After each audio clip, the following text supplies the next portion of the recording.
Like you're moving into a whole new place. You're in transition. I know it's scary. I know it's uncomfortable. I know it feels weird. I know you don't know what's coming next. I know you feel like you're losing a lot, but remember, you're gaining so much more in this new place, in this new thing. What God is doing in your life is so beautiful. God is doing something special, but it's important that you make room for it. And this is what God has to say when he's ushering in transition, when he's ushering in a new season, when he's moving you from an old place to a new place. Do not remember the former things. So powerful. Don't even ponder on things of the past. He says, listen carefully, I am about to do a new thing, and now it will spring forth, but will you not be aware of it? Another translation says, do not perceive it. When God's doing a new thing, he knows what he's doing. The question is, do you perceive it? If you're not aware that something new is coming, you never make room for the new. Although it feels more comfortable to stay in what's familiar, it's dangerous, and you're missing out on so much beauty that God has for you. Forget the old, but embrace the new. It's about to go down. Michael Sean and the Takeover Legend Morning Show is back Monday through Friday, 7 a.m. to 9 a.m. Michael Sean, that's me. Jay Black, Sexy Mo, C-Chung, and celebrity guests that you get nowhere else. That's right, but here on Michael Sean and the Takeover Legends. Go to our YouTube page, Michael Sean and the Takeover Legends, and check the exclusive situation all the way out, or catch it live. Get your comments on Monday through Friday, 7 a.m. to 9 a.m. Michael Sean and the Takeover Legends are back. Michael Sean and the Takeover Legends, where the truth hurts, but also makes you laugh. Baby, tap in. Tap, tap, tap. We the worst records, baby. We about to create a perfectly horrible song. Y'all know I've been in the gym, and now all I wear is tight shirts, tight shirts, tight shirts, tight shirts, tight shirts. Yes, I do. Michael Sean wears Tight shirts every day.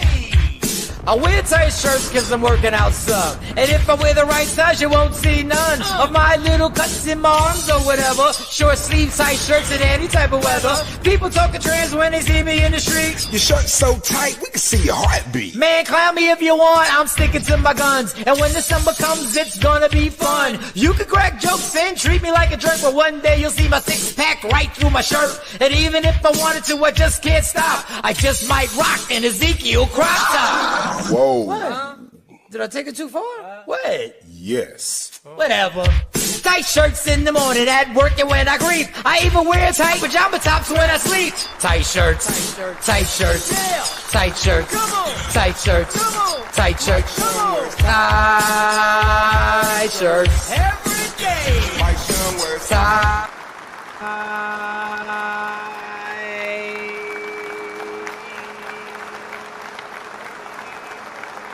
shirts. Dr. Aaron Smith is in the building. We don't Matching have a tight shirts. shirt. Matching shirts. Matching shirts. You What's lucky. the chance that Jay Black don't have a red shirt? He's not gonna be. He's not gonna be here today, and thank God. Oh yeah, he got that. He's not gonna be here today. He got some things to take care of. He got some things to take care of. Because if we all had red shirts on, guess what? Somebody would have to change in Jay Black's girl. Somebody got to change. Somebody got to change. Like Well, he right got the now. most shirts. He got the company. He got woke up inspired. You know, he got shirts on tap. Right make now, a we gonna catch hell just for having the same color shirts on. Right. I don't even want to look at the comments. I don't even want to go to the chat right now. I don't even. Well, I think it's matching. Who y'all battling? Y'all got a battle coming up? Y'all. Who got served? Who got served? Oh man. I don't even want to look at these comments. All right, y'all. Today's Wednesday, August 13th. I think this is crazy. You know how some dates stay in your mind? I don't remember dates like that. I don't remember. Oh, like relationship dates, you're talking about. Yeah, relationship dates, like people who have passed away in my life. I don't know how I did it, but I don't know the date of people who I love who passed away, because I know if I put that, if I lock it in, I know what's going to happen on that day. I think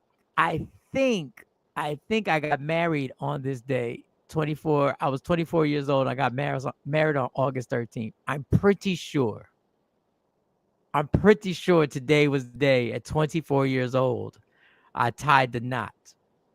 Now we only stayed married for a year, but I was with her for a while. But we tied the knot August. I think today's the day. Not sure. I'm pretty sure August 13th.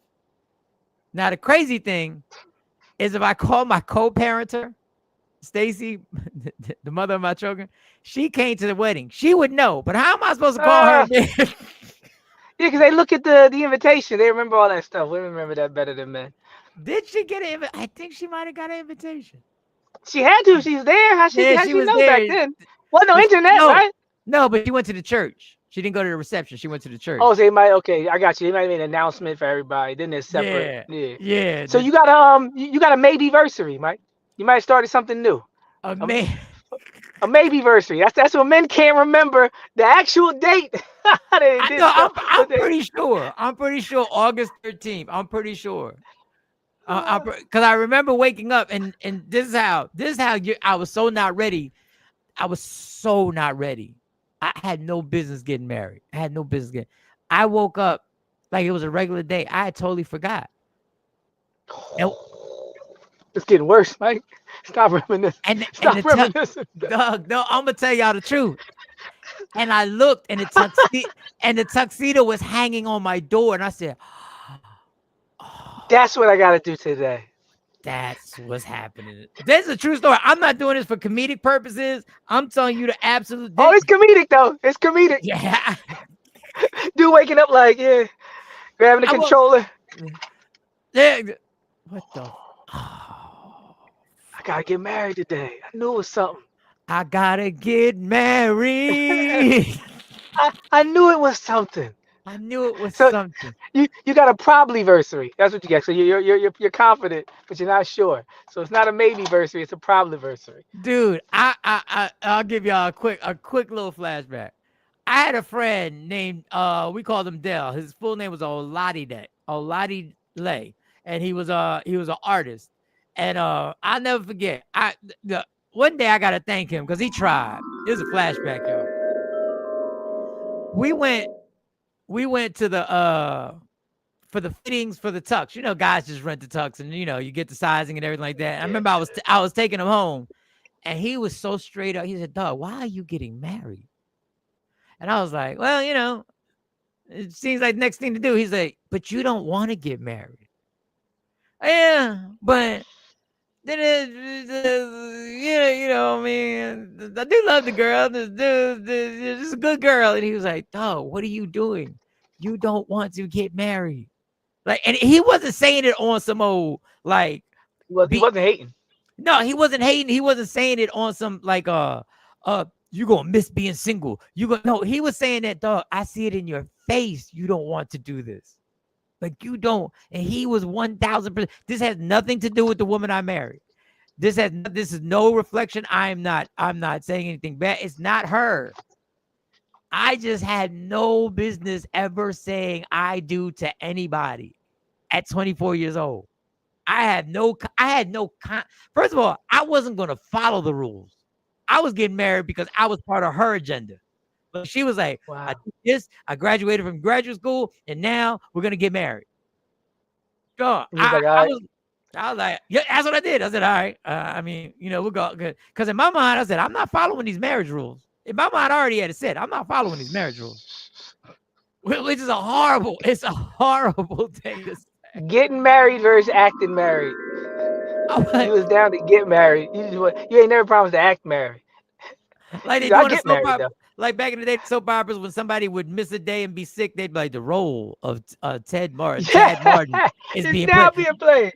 It's like the role of a husband is now being played by Michael Shawn. I said, duh. So I think today only for 1 year though. Only for one season. Only for 1 year. 1 year. Oh man. And like I usually do, I've never broken up with a person in my life. I've never broken up with a person. I've always done enough. I've always done enough to make the person tap out. What is that? Do you know the type of dysfunction you have to have? You're doing too much wrong to be busy, thinking about how to break up. You too busy already acting broken up. No, I tell you the craziest thing, Doc. I tell you the craziest thing. I would make sure. I say, yeah, I gotta get out of this. I'm just gonna be doing what I keep doing. I'm gonna be more flagrant about it. Yeah. He'll And take they care would of tap. himself. Let me tell you the dysfunction in my brain. The dysfunction in my brain. After I would do everything it took to get them to break up with me, why would I be hurt that they broke up with me? Explain that. Well, so you know, still an ego thing. It's like, hey, what you doing? I don't know that. Yeah. I ain't mean to It's bring everybody was it down. training day? Training day. You break up with me? You gonna break up with me? You gonna break up with me? After everything I did bad to you, you Yeah, gonna break up with yeah, me? yeah. Me? Well, you Uh, saw the text I sent yesterday, right? With the text messages. You which didn't see the ones? text I sent in the chat? I was I talking saw the about text. AI. No, after that I put text etiquette because I had a situation yesterday where after what happened last time where y'all were like, fearless, you were tripping a little bit. I had to like Uh-huh. with the text messages, I had to own it. I tapped in.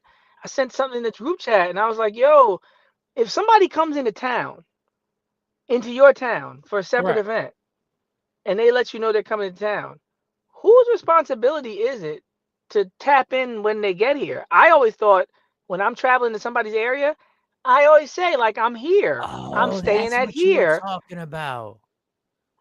But yo, I never knew like, and I said, you know what? Last couple times I done tapped in with the show, they told me I was wrong. So maybe it's me. I fell Wait. back. Before I jumped to conclusion. So this is what happened, Mike. Somebody said I'm coming to Philly. Blah blah blah. No Okay. doubt. They said I'm leaving to come to Philly from a far away, like Midwest, like they're driving. Right. Right. No Right. problem. They're gonna be driving. Okay, right? Mhm. I saw some funny picture yesterday that they knew about. I posted it. I was like, hey, this is funny. You got some nerve sending me this picture after I was in Philadelphia for all weekend. Blah blah. And I'm like I totally forgot. Like there's so many things that happen. Like it's been a busy week. So I basically just said, uh, listen, things happen. I was in court. I had the physical therapy. I was getting steroid injections with Right. I was doing stuff, and I said it's I didn't, and I think I did say when I travel, I typically just say when I arrive.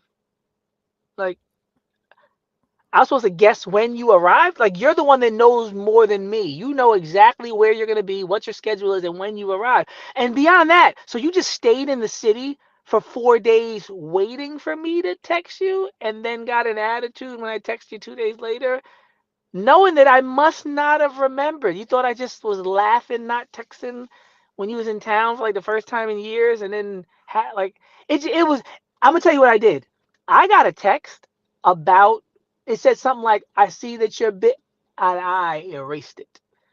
That's how adamant I am about guarding my mind and my peace. I don't have the bandwidth. I don't have it at all. That's why I'm not in a relationship. Because the feeling I got in my stomach and my head, I haven't had that feeling since being married. The what the why what it doesn't make sense. Like all that, it started happening. She sent a message before I even read it. I erased it. I said I am single, and I went right back to work.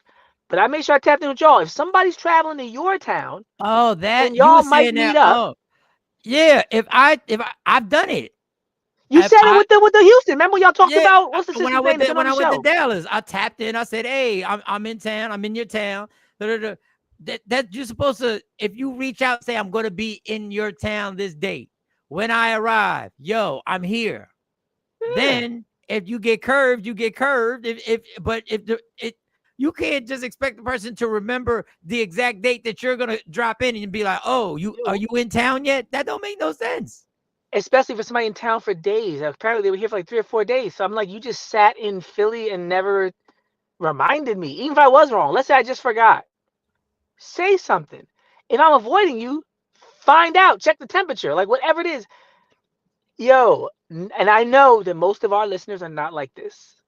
I learned from Mike's earlier disclaimer. I said, you know what? I need to give more disclaimers because when you talk about women, you gotta give disclaimers. I know this isn't most women, but when I tell you I don't have time for these kind of women, like what would make you go day after day after day and be like, he's not gonna text me? I don't believe this. Like, what's going on in your mind that you?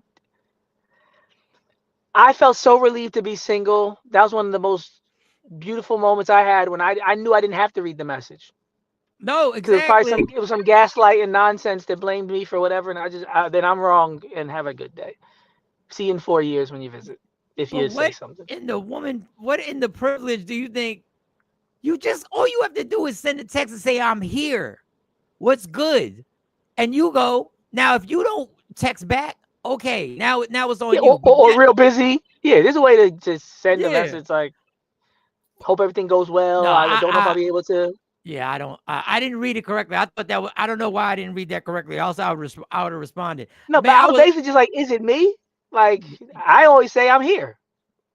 well, we'll leave it to let me get to the good mornings and everything like that, and then we'll leave it open. You heard what Dr. Smith went through. He caught the raft of privilege where they said they were coming in. And then when they came in, they never let him know they came in. And then they complained that he didn't know when they came in, and he didn't say, "You here yet?" I don't know. I'm gonna let y'all respond to that. Shelly, good morning. Ash, good morning. Trendsetter, good morning. What's good? Trendsetter. Yeah, TOL family. Miss Clark, what's popping? Ladies and gents. That is interesting. That would have caught me off guard. Asha Boo, good morning. Good morning, Asha Boo. Afro Queen, good morning. Good morning, Afro Queen. Who else we got? Miss Parker. Good morning. LaShawn, good morning. Presents. Yes, I love it. I love it, LaShawn. Present. Good with your new profile pic. I see you. Good morning. Good morning, Miss Parker. Let me see if I can get everybody because I need your comments. Mike and Dr. Smith. Yeah, we Jay Black is out today, y'all. Jay Black is out. He'll be back tomorrow, hopefully. Yes, Isaiah 43:19. One with I don't know what that is. ANE or ON1 with the I don't know. Ashabu, my bad. A new thing from the A clip, new right? thing, a new thing. Yes, a new Don't thing. think about the past. He's working a new thing in you, new A new creatures, thing. Yes. new Thank you. Thank mercies, you. new blessings. To hostess with the mostest, great morning. Yeah, we're gonna get into a lot today. Great We're gonna get morning. into a lot. Great morning. Good morning. Let me see who else I got. Let me see. Asha, LaShawn, Ash. We're gonna ask, what is it? Blood Day? I know easy killer. No, Hey! Oh my God! Hey, it was all by mistake. I always remember. Call her an ass. Call her an ass. What are you gonna call her an ass for? You know the phrase? Let me tell you what I'm not going to do. Yeah. You know what somebody said to me? Two people said this to me in the past week. Even my pastor said it. He was like, "Yo, man, you looking good." I said, "I know. I'm sleeping, and I'm Yes. not. I'm not entertaining nothing." And he just started laughing because he knew exactly what I meant. Same thing I said to you with the message. I'm not entertaining any of it. I go to work. I clean my house. I pay my bills. I go to bed. I live my life, and it's starting to show. Good 2.5 weeks of that. People are looking at me like, "Yo, man, you looking a little you got a little." I'm not calling you to find out why you didn't call me, and then you talk about it's my fault because I didn't call you for. Like, yo, I'm 50, bro. I'm not having that conversation. If I'm wrong, I'll just be wrong. I'm not trying to win or be right. Maybe it's all my fault. So be it. But in this case, it's not your fault. But I get what you're saying. Why make a phone Even if it call? is, though. Yeah. If I'm single, why am I making a phone call to try and get you to understand that when you came into town, you should have reached out and said, I'm here, and then we could have planned. Why am I doing that if I'm Yeah, we're not doing single? What am I We're doing? not doing, and we're not a couple. We're not gonna be. It's not like that. We're like, it's nothing like. Well, we're not gonna be a couple. Like, it's not. She wasn't coming for me. She was like, she had some business to do in Philly. Like, I was some marginal situation, and maybe she catches up with somebody she went to school with. Yeah. It'd be different if it was like us trip. You know what I'm saying? She said, I'm coming to see you. Right. Yeah, Very different. Very different. This was just She I'm had gonna be business in around. Philly. She had business in Philly. Nothing to do with me. I to this day, honestly, I don't even know what she was doing in Philly. She could have been visiting somebody else. I don't know. Like, this ain't got nothing to do with me. I'm not doing that. But yes, I'm not calling anybody. I'm absolutely and fine. even when I went to Dallas, I wasn't mad. I put the call out because I didn't want to jump into the city and not reach out. And I reached out. We said, what's up? No. She was like, I was like, all right. Didn't seem like there was going to be any like hanging out. And I was cool with it. You know why? Because I'm single. Yeah, life goes on. There's nothing, there's no feelings either way. Like, everything was good. Like, people say, oh, well, you got curved. Maybe I did. Yeah. It was a great It was a great 2 days. I had a ball. I had fun. I hung out with Jade and everybody. I didn't even take it like that. And R.I.P. Danielle Spencer, you know her from D. What's happening? Oh yes, She yes. passed away. Which was sad to hear. Sad to hear. Sad. KT, what's up? Oz, that wasn't on you, Doc. That person should have said they were here. Thank you. Yeah, Thank you. Yeah, I would love to debate you and turn this into a topic, but you ain't done nothing. I forgot. Like I did forget. I own that. Yeah. I forgot, but I just don't feel like if somebody's gonna own it more, it should be the person who didn't forget. You knew you was here, so it's my fault for not knowing you here. But she knew she was here because she's her, and she drove in and she checked in. You're in your skin. You know your location. Asha Yeah, said yeah, mind you- games. Asabu said mind Yeah. games. They apparently came to Philly and had their own agenda. they had their own Didn't business, reach out yeah. to you, and they're going to act like you forgot about them. I've heard of this playbook before. Shake my head. Asabu said she heard of this playbook before. Yeah, and I did forget, so I'm not gonna lie. Like I'm not gonna be like, but I'm just saying, let's just both be wrong. I don't understand that too. Like this isn't even a man-woman thing in relationships. Why does it have to be a zero-sum tug of war when we get into these situations? Why can't we just look at each other sometimes and be like, our bad? Like I've never had a situation where it's just like, yo, we both might have did something that wasn't on point. I might have forgot, you might have not tapped in. Our bad.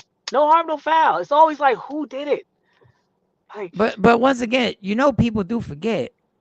Now, once again, it wasn't your responsibility to make sure to call to put it in your phone. Oh, she gets here on so and so date, so I better make sure I call. But my thing is, it wasn't your responsibility. But my thing, what people do forget, like people actually. No, LaShawn is making a point too. I usually do that. To LaShawn's point, I usually do that when I get the message, anything. Today I'm doing a speaking engagement, and I knew by the time it came to be, I was not going to wake up. I'd be like you with the tux, Mike. So I woke up today, phone was going off. I'm doing a presentation for Jill Scott's. You know, Jill Scott got summer camp right there that they went out the office. So I'm going to the office on Broad Street with Sister Soraya. She's a performer in the city. We're doing some, motivational speaking. Usually the second somebody says, "Can you do this?" I'm like, let me just type it in. So I might have been driving for whatever reason. When she said it, I didn't type it in. So Sean's right. Usually I do type it in. But like you said, people make mistakes. People forget. Also, this wasn't a thing where she was coming to Philly to see you. No, that would have been very different. She is stopping by and just, but yeah, I'm going to be in town. She's going to be in town. That's it. I'm going to be in town. That was my text. I'm in town. I'm in your city. That's it. To turn this into a personal thing, to turn this into that you know what that is? That is you got in a conversation with somebody in Philly. I'm assuming. I'm creating a whole nother narrative. So work with I hear me. you. You got into a conversation with somebody and somebody said, "Did you talk to so and so?" And you said, "Well, I told him I was coming in town." I mean, he ain't. I have heard stuff like that. I told him I was coming to town, but I guess he busy. I mean, I guess I've heard somebody say he know I'm here. I've heard people say that back in the day too, like they be in town saying that. And then the person they were talking to might have said, "Well, why don't you reach out?" I ain't reaching out. I told him I was gonna be here. Okay. Yeah. No, and no connection happens. And listen, there's important. I would like to see you, and there's important. There's speaking engagements. There's comedy shows. There's my daughter's doctor's appointments. There's my mom needs me to do something, and there's a friend somebody I know is happening might pop in. Is supposed to pop in. They both, they're important, but they're levels. They're levels to this game. Like stop. If I can get to it, Well, no, Ashabu broke out. 4319 was your intro, Mike. That was the comment. Oh, yes. No, I caught it. I definitely caught it. She'd already typed it, I guess. My mind be spinning. If I tell someone I'm coming, I expect them to remember if I'm important. LaShawn. I feel it though. I'm not saying usually I'll be defending this stuff. I'm really saying maybe I'm wrong. I just think that's wrong too. Our bad.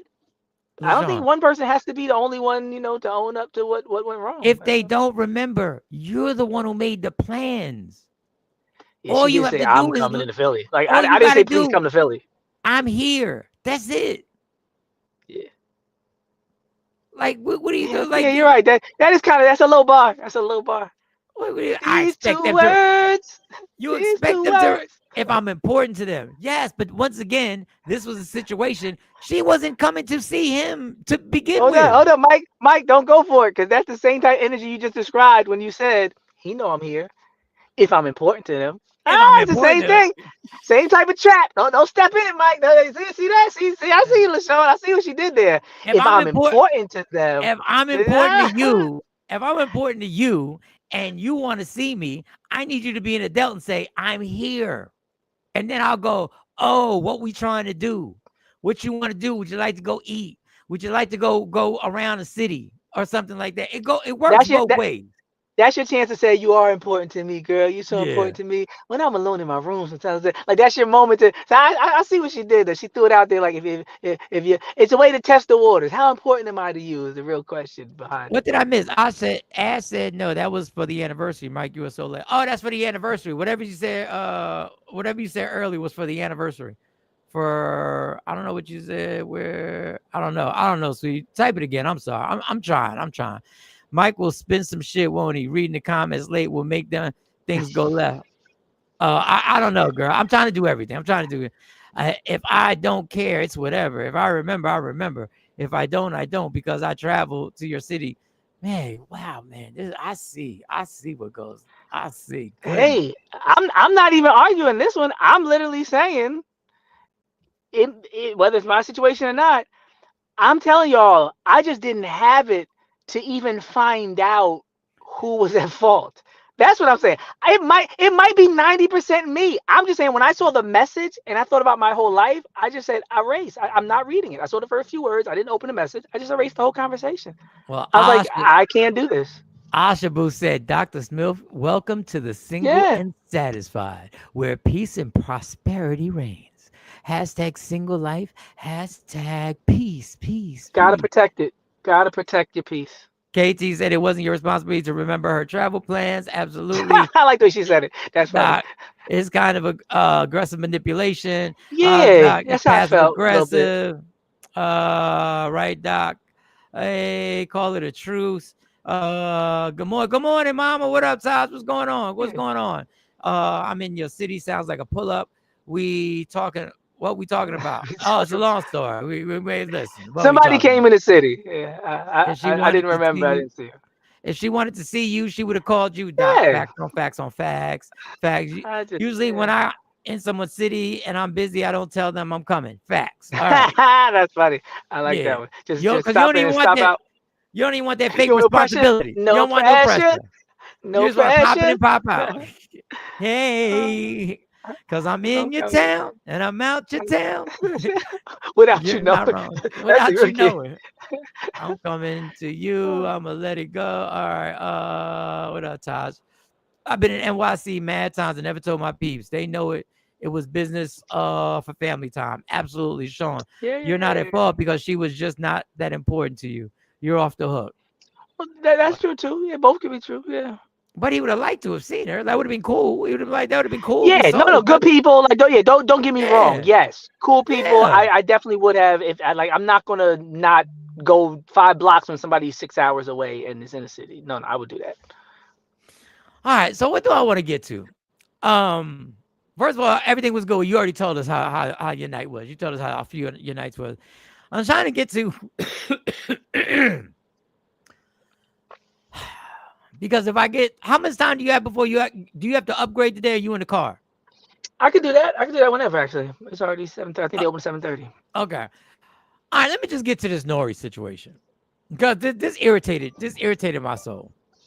So, and this is not. I'm not irritated with Tasha K. I'm just irritated with some basic skills that go on.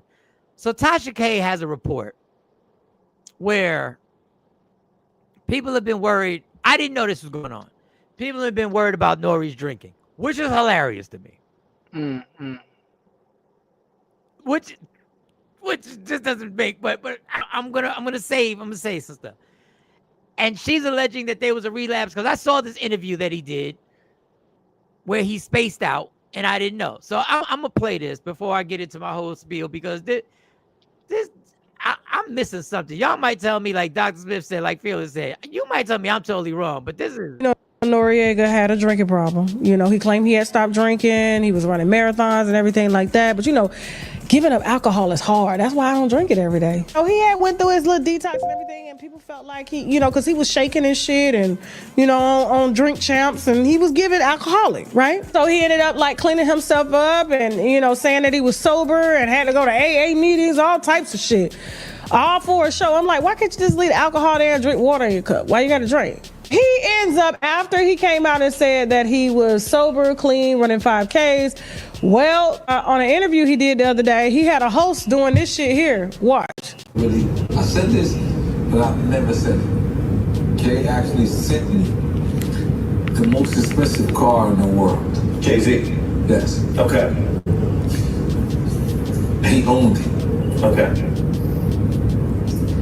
But he didn't want to tell me to say that you can actually say this thing.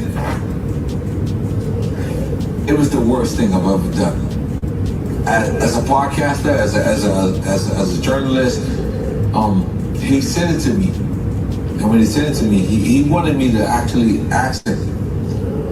And I did. About this car gift. Okay. And what does that mean? You know he has the most expensive car in the world. I believe it. I didn't know, but I believe it. And he sent it to me. And I'm like, I'm gonna, what are we gonna say? We're gonna commentate. Yeah. So you didn't make it too big a deal out of it. Yeah, I didn't say that, and it was a wonderful thing that I did. Okay. All right. Well, it's a subtle flex. It's funny, but it's not funny. He had that damn white boy like, okay, and what happened with the car? And he wanted you to, either it's a relapse, or you know what happens when you stop drinking, and then you start drinking, and you stop drinking, especially if you were a prior alcoholic, it will fuck you up. It's like a crack addict getting clean off crack or heroin. They get clean, they relapse, they die. We just gonna pray for Noriega, okay? Yeah. All right, so obviously this is a story. I saw that interview he did. I just want to ask, can we have common sense here, y'all? He's done hundreds and hundreds of interviews, smashed out of his mind. What the fuck did y'all think was gonna happen? Like, how's the story end, you say? Y'all made him millions of dollars based on getting drunk and high hundreds of times on a consistent basis. I've seen him slurred out on Drink Champs. How do y'all actually get on here and go like, "Wait, we worried about it"? No, y'all not. You're asking him to do what? Do you know the impossible situation he is in right now? The reason why he popped off was because he got drunk and he interviewed people, and people said it was the best thing they've ever seen. Now you want this man, which he should, but I'm giving you this. There are three sides to this. You are now complaining or like, oh, this is horrible. This is par for the course. The Drink Champs guy is drunk? How does that sound? The Drink Champs guy got a drinking problem. He's a champ of it. How you gonna be the champ without being excessive? You gotta go above and beyond all the other drinkers. I'm the drink champ. I think it was Big Sean who was the first person. I think it was Big Sean to say, during the interview, say, "Yo, I want to be real with you. Do you think this is healthy, what you're doing?" He was the only person I saw say, he asked him, I think it was Big Sean. He was like, "Have you gotten checked up? Like, have you gone to a dog? We're getting, I know what it's like to get paid to be drunk. I was nowhere near the level of him getting paid literally to get drunk and get other people drunk." And all the sponsors from the liquor companies, like literally some of the business, a significant portion of the business are those bottles on the table. I just looked at this. What did y'all? And then when she says, "Well, why can't you just have water in your cup?" First of all, like it's that easy. That was funny. Yeah. Well, that's what I heard Alcoholics Anonymous is, Mike. Just some water fountains. That's all you need. It's a different liquid. You come in there and you're like, oh, I just needed the availability of water. Problem solved. Yeah, that's kind of simplistic to think that that's the way to solve the And problem. for those who don't know, N.O.R.E and EFN host a podcast for years. I think the first time I saw it was during COVID. I don't know. Where he brings artists, big name artists, and they get drunk and they smoke weed and they do a lot of drinking. And a lot of artists say a lot of things that I'm sure they regret saying because of the alcohol. But the consistent person that has to show up, and EFN is there too. So the fact that he doesn't have a drinking problem, it affects everybody differently. Yeah. So I don't understand, dude. You can't do Drink Champs and be an AA. For years too. Like this is going on years of it. So. It goes against everything. Like right now, I can go to a bar and watch a game. It's not a problem, right? I can go to a bar and watch a game. Or if there's a pay-per-view fight, I can go. I can drink water. I can get some seltzer water. I'm cool. I can't go every day. Yeah, you don't need to be all in the mix. And that's why they say, "Leave me not into temptation." Like, don't even be near it. Like, it's just being in the flesh is weak, man. Like nobody got, unless you're a monk or something. Most people, if they put themselves in the wrong situations or the right situations enough times, the weakness of the flesh is gonna prove, to be true. Yeah, that's why when I was married, I didn't go to all the strip clubs and all that. It's not because I was just so in love. It's because I'm a man, with man parts, and there you just hey, stay away from it. They got an Stay away old school saying. The OGs always say this in AA. They always say if you keep going to the barbershop, eventually you're gonna get a haircut. Yeah, eventually you're gonna get a haircut. Yeah, I heard it too. No, just stay out. Just stay out. Yeah.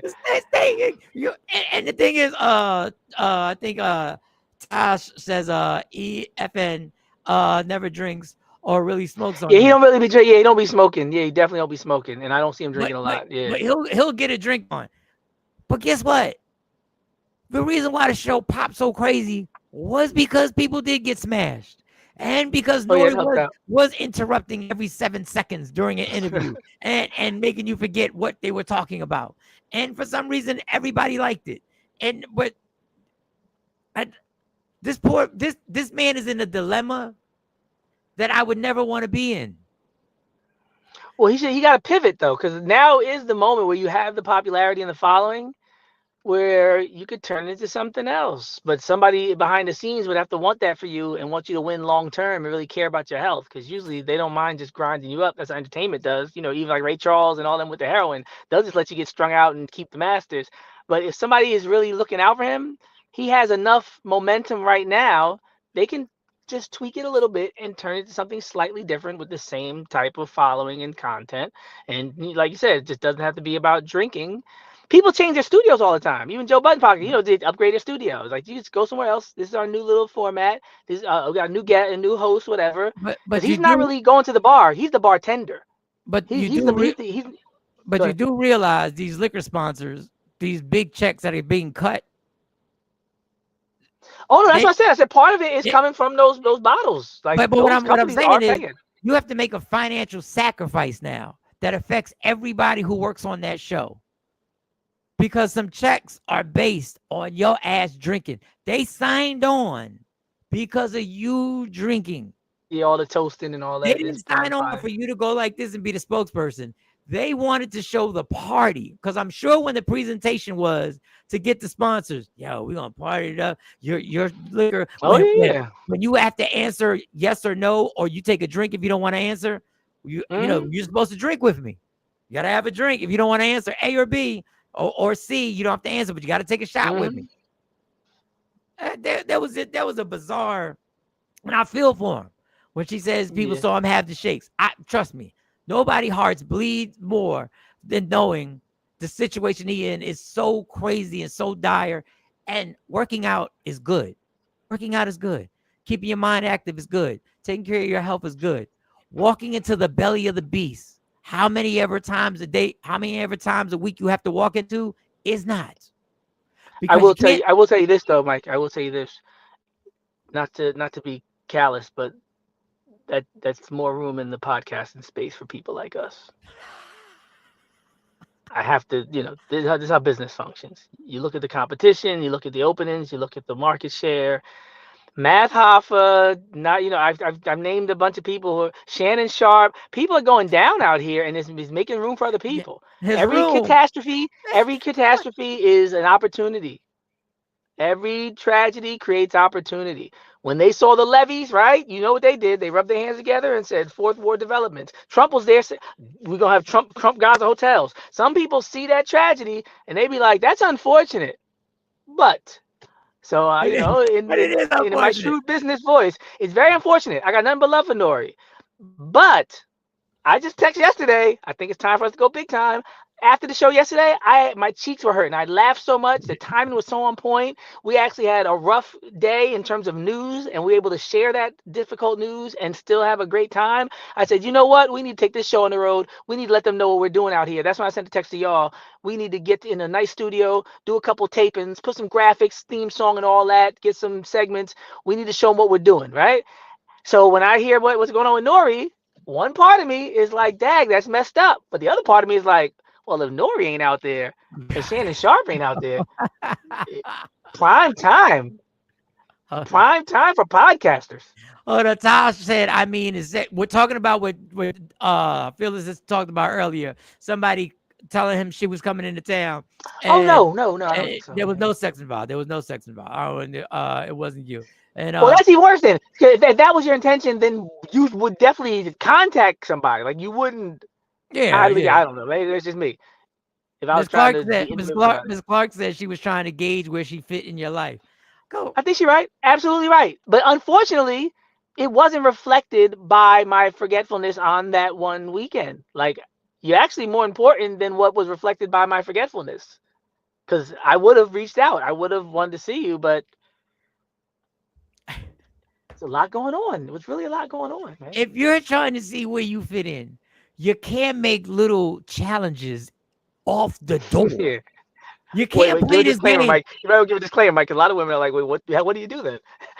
No, that's how you figure it out. You can't make an obstacle course off the door that he doesn't even know he's taking part in the obstacle course. Hey! I'm sure I'm not the first one to go through that. I don't even know. I don't get no trouble. I'm trying to stay out of trouble today, ladies. I'm trying to stay. He don't even know if this relationship is just platonic or not. He's thinking you're just saying what's up. You're a good person, and you're saying I'm gonna be in town. He don't even know if we're in the realm of taking little challenges to see if you know what's crazy? How interested he is in me. You know what's even worse, Mike? If you ever have dated the person, it's even more confusing now. Oh, you because that's the worst. When a man thinks he's just coming back in, and she's like, "I don't know you like that." Now it's like, "Whoa, you halfway Me Too vibe." It's like, well, because you can't be like, "Well, since we did something before," it's like, "Oh my gosh, what kind of sexual assaulter are you? You just assuming that just because you did it once, you could do it." Like all of that is like, whoo. KT said it sounded like he was being very careful with his word. Let me tell you something. Let me tell you how much I can relate to N.O.R.E. I did what N.O.R.E. did in that interview. I did it on stage on New Year's Eve in front of like 3,000 people at the Gary Owens New Year's Eve show. That's how lost I was. Just start talking. Expensive car in the world. I didn't know what was going on. That was the extreme bomb of all bombs. And they still paid me. Thank God. So I get it. He wasn't being careful. He was lost. He thought he was saying something deep. He wanted to tell y'all about Jay-Z buying the most expensive car in the world and giving it to him. He wanted to explain how he had done something so wrong. And then the liquor kicked in and his brain took him to, it's 70 degrees outside and it's partly cloudy. Like that's where it went. The liquid courage made for great interviews. That's another thing, LaShawn.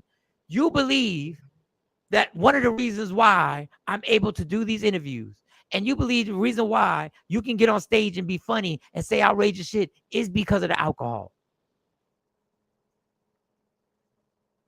And that gives you the courage. Until Kanye got on that seat. And they start taking down whole shows. The drink champ is an alcoholic. Yeah, who would have thought it? Surprise.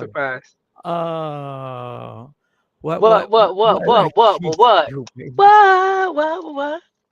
All right, I'm gonna go do the upgrade real quick. I'll be right back. All Go right. do the upgrade. I'm gonna get more of these. Go ahead, because I'm Yeah. gonna save some stuff. So I'm gonna save some Gotcha. stuff for you when you get in here. EFN never drinks, really smokes. Got that. The drink sponsors want their brands to be seen, and for the guests of the show to have samples of their brand. Absolutely, Trent. Absolutely. And yeah, he does drink. He does drink. I've seen him drink. The Java has to transport for their guests, just drunks. Okay. Let me see what else we got. Man parts. Okay. I'm driving, be back in 30. Okay, girl. All right, be back in 30. The only thing EFN drinks is the marijuana moonshine. And if you notice, he usually only drinks during the game. N.O.R.E gets it in the whole show. Yes, absolutely. Listen. The fact of the matter is, this whole show is based on guests getting drunk with N.O.R.E. EFN is an important part of the show, but the basis of the show, if they had to present it to a sponsor, if they had to present it and say what the show is, guest, influential guest, iconic guest, come on, drink champs, and get drunk with N.O.R.E.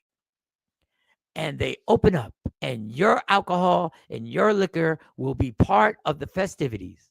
Not only that, this brought millions of people, millions upon millions of people to check this podcast out. It was on Revolt. I think it's still on Revolt. I'm not sure. I haven't seen the podcast in a long time. I've watched a bunch of interviews with Snoop Dogg and the rest of everybody else. But that's the dilemma that he's in. I don't wish that on nobody. I've been there, not on that grand scale. I've been in Philly where I had to host clubs where people wanted to get drunk with me. The part was the Green Bottle Legend was coming to get drunk. And he gave me the courage to get on that microphone and tear clubs down and have a good time until it becomes a problem. Either a health problem first or it becomes a personal problem. When things become personal, eventually it will become both. So my heart really goes out to him. And I don't mean that in a sarcastic way. When somebody says they've seen him having the shakes, which means he hasn't had his drink, when people say things, old school things like, I need my medicine, that is literally what alcohol becomes for people. Your medicine. I couldn't grab a pen and write down an order. I couldn't write my name. My hands would shake so bad until I got my medicine. There was no way when I first, the multiple times when I went through withdrawal, there was no way somebody could have paid me $10,000, $30,000 for a show. There is no way. The first 2 weeks, the first 3 weeks, I was going to be able, and I tried, I was going to be able to jump on stage sober and be able to function. Your body ain't even right. Your body's going through actual withdrawal. Your body is pissed off at you. I really feel bad for N.O.R.E. I've been there. I know what that feels like. Your body is yelling at you. If you never seen my Relapse Again on YouTube, which I relapsed after I made that one-man show, Relapse Again, it's one thing to be mentally addicted. The crazy part is when you become physically addicted, because the game is totally changed. The game totally changes when your body says, you are going to get up and drink, or else we're going to shake into a seizure. Which one you want to do, Mike? I could not hold. There was a point that if I held this in my hand would, and people in my personal life have seen it until you get your medicine. It was the most bizarre thing ever. My body would tighten up. I could barely talk. And if I took 2 or 3 shots, I would then go, I'm better. And it would have been great if I could have stopped there. But now I'm like, I'm better. Couldn't stop there. And your body needed you to stay at a certain level of alcohol, had to be in your body. And you could physically feel when you were on E. It's like a gas tank. You could feel when you were about to be on E. I literally knew the amount of hours I could go without a drink. I could get to 3.5 hours before I started feeling the effects of no alcohol being in my system. So just think about the dilemma I was in. I did a radio show in Dallas that was 4 hours. I'm not making this up. About 3.5 hours in, I knew I could feel it coming. These people would then say, we have a meeting after the show. I wanted to cry. Because now I can't even formulate words when 4 hours, 4.5 hours. Do you know how fast I would literally have to get in my car? Get in my car. Yes, get in my car. Drive around the corner to that liquor store that was next to a 7-Eleven, a 7-Eleven gas station that was a 7-Eleven. Go in there, grab my little shots. And it took all I had not to drink it in front of the damn guy at the register or woman at the register. It took all I had for me not to pop it and just drink it. I had one time, the man had to guide the debit card into the slot. He took my hand and slid it in, got in the car, drove a little bit, just drove so he couldn't see me, and popped like 3 of those and was like, okay, I'm back to normal again. I don't know why I got into the spiel, but I just feel like sharing. I know how hard this has got to be for that man. I've met N.O.R.E once. He don't remember. It was in passing a long time ago before podcasting. And I wish him the best. Let me get to these other comments. Display the bottles and give it to the guests. I don't think about their sponsors. That's genius advertisement. Yep. But you got to realize how you got your sponsors. What clips did you show them? Dr. Smith laughing. Yeah, you're right, though. Johnny from Australia is in the building. Johnny. Let me get your comment up here. What up, mate? Johnny's in here. Miss Parker said, what up, Johnny? Johnny, much love, everybody. What up, Johnny? Hope everything's going well. Man, people always doing some tests for people. Yeah. You're back to Dr. Smith and the test.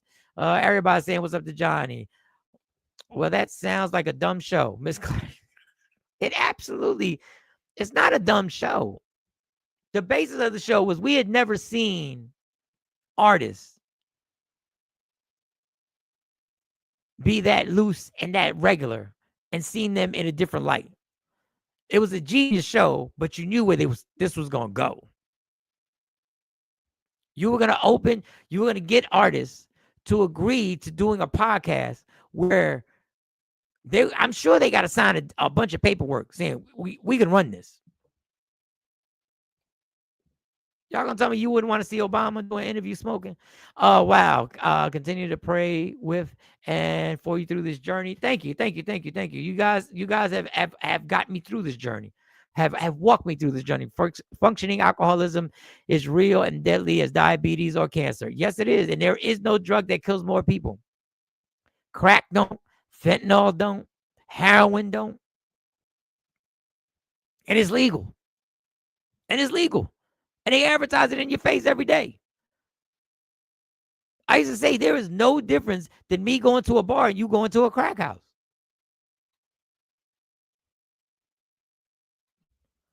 It's the darkest thing. Go to a good bar. I'm not talking about the ones that y'all ain't got drinking problems. So y'all go, y'all go to Fridays and y'all go here and y'all go there. Go to a bar when it opens at like 10 or 11 o'clock in the morning. You'll see the real ones there. You'll see a scattered few. Because you wait in front of bars and liquor stores till it opens up. You wait. There's a liquor store. Is it Martin Liquors on Route 73 by the Tacony Bridge? Oh, man. I had some mornings over there. This lady, I think it opened at 11.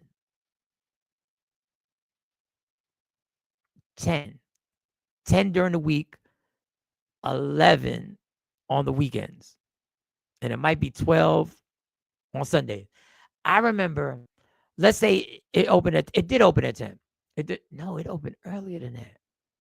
It opened at 9. It sure the hell did open at 9. It's crazy. It opens at 9. Yes. So anyway, bottom line is this lady, 3 minutes before the liquor store would open, she would go out and smoke a cigarette every time.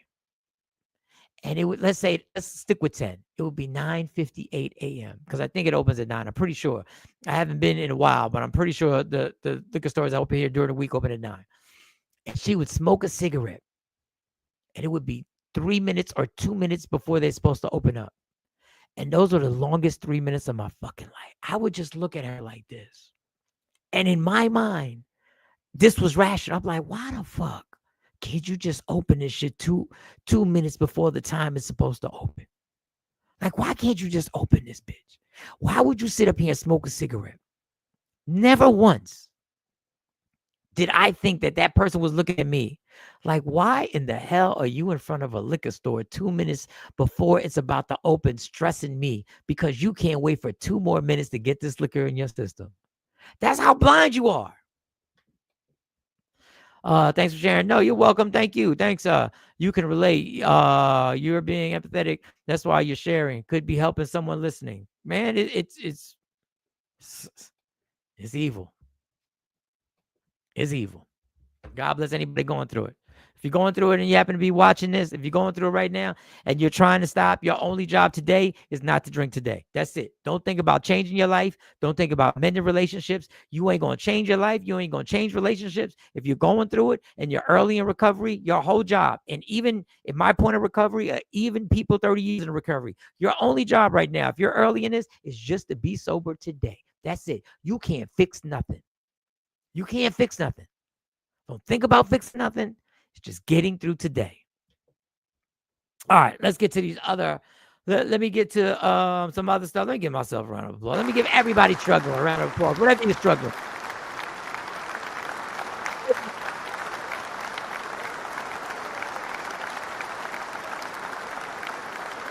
All right, let's get to these clips. What we got?